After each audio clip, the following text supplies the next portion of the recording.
Singer बादशाह की किसी भी वक्त गिरफ्तारी हो सकती है और इसके लिए हरियाणा की पुलिस ने तैयारी कर ली है। विदेश ना बादशाह भाग जाए, इसके लिए लुकआउट नोटिस भी जारी कर दिया गया है और अलग अलग जगहों पे दबिश दी जा रही है कि बादशाह की गिरफ्तारी किसी भी सूरत में होनी है। अब आप सोच रहे होंगे बादशाह ने ऐसा क्या गुनाह कर दिया। बादशाह का एक न्यू सॉन्ग रिलीज हुआ और उस न्यू सॉन्ग के रिलीज होने के साथ ही बवाल मच गया, क्योंकि उसमें हरियाणा की स्कूली बच्चियों, नाबालिग बच्चियों को दिखाया गया जिसमें वो स्कूल बैग फेंक कर और गाने की तरफ भाग रही हैं। यानी सबसे पहले तो बवाल मचा कि शिक्षा से भागती हुई लड़कियों को दिखाया गया। दूसरा बवाल कि स्कूल ड्रेस का इस्तेमाल, हरियाणा की सरकारी बसों का इस्तेमाल, सरकारी स्कूल का इस्तेमाल और एक ऐसे शब्द का इस्तेमाल जो मैं आपके सामने रिपीट नहीं कर सकती हूँ। और आप भी अगर बादशाह के इस न्यू सॉन्ग को आपने कहीं भी सोशल मीडिया पे शेयर किया है तो आप अभी के अभी डिलीट कर दीजिए, क्योंकि हरियाणा पुलिस की नजर पड़ते ही आपके ऊपर भी एक्शन हो जाना है। वैसे तो यूट्यूब से इसे हटा दिया गया है, इस गाने को, और जहां जहां भी सोशल मीडिया प्लेटफॉर्म्स पे है वहां वहां कंप्लेन करके हटवाया जा रहा है। इसके अलावा लोगों को भी ये सख्त निर्देश दिए गए हैं कि किसी भी सूरत में इस गाने को आप सोशल मीडिया के किसी प्लेटफॉर्म पे शेयर नहीं करेंगे।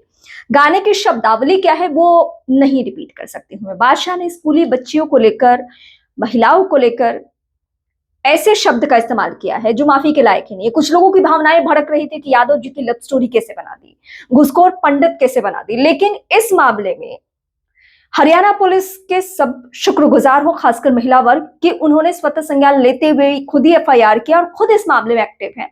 किसी समाज, किसी व्यक्ति को आगे आना नहीं पड़ा। हरियाणा पुलिस की जैसे ही नजर पड़ी, लोगों ने ट्वीट्स करने शेयर कर दिए पहले से ही कि हरियाणा पुलिस प्लीज इसे देखे, बादशाह ने इतना घटिया गाना, वो भी स्कूली बच्चियों का इस्तेमाल करते हुए कैसे गाया, इसको इतनी छूट कैसे मिली हुई है।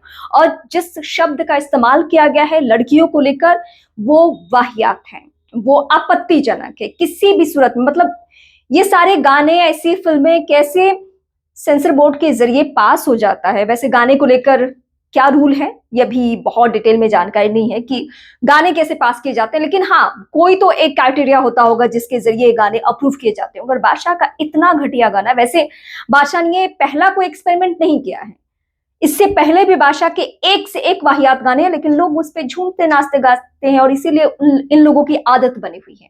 लेकिन इस गाने के जरिए बादशाह इसलिए फंसते हुए नजर आ रहे हैं क्योंकि इसमें उन्होंने स्कूली बच्चियों को लेकर और खासकर महिलाओं को लेकर, उन बच्चियों को लेकर एक ऐसे शब्द का इस्तेमाल किया है जो कहीं से भी माफी के लायक भी नहीं है। अगर बादशाह चाहे कि इस पूरे प्रकरण पे हरियाणा के लोगों से माफी मांग के वो काम चला ले तो नहीं हो सकता है, क्योंकि हरियाणा पुलिस तो अब इसकी जांच पड़ताल कर रही है कि हरियाणा में अगर इस गाने की शूटिंग हुई है तो किसकी परमिशन से हुई है, क्योंकि सरकारी स्कूल को दिखाया गया है, सरकारी बसों को दिखाया गया है, स्कूली बच्चियों को इस गाने में दिखाया गया है और आपत्तिजनक शब्दों का इस्तेमाल किया गया है इन बच्चियों के लिए। तो किसी भी सूरत में फिलहाल बादशाह के बचने के चांसेस नहीं है, गिरफ्तारी हर हाल में होगी, क्योंकि सोशल मीडिया कैंपेन चल रहा है। हरियाणा पुलिस लुकआउट नोटिस जारी कर चुकी है, अलग अलग जगहों पे छापेमारी और दबिश दी जा रही है कि बादशाह को जल्द से जल्द गिरफ्तार किया जाए। आप ऐसे लोगों के लिए, ऐसे लोगों के गानों के लिए क्या सोचते हैं, मुझे कमेंट करके जरूर बताएं।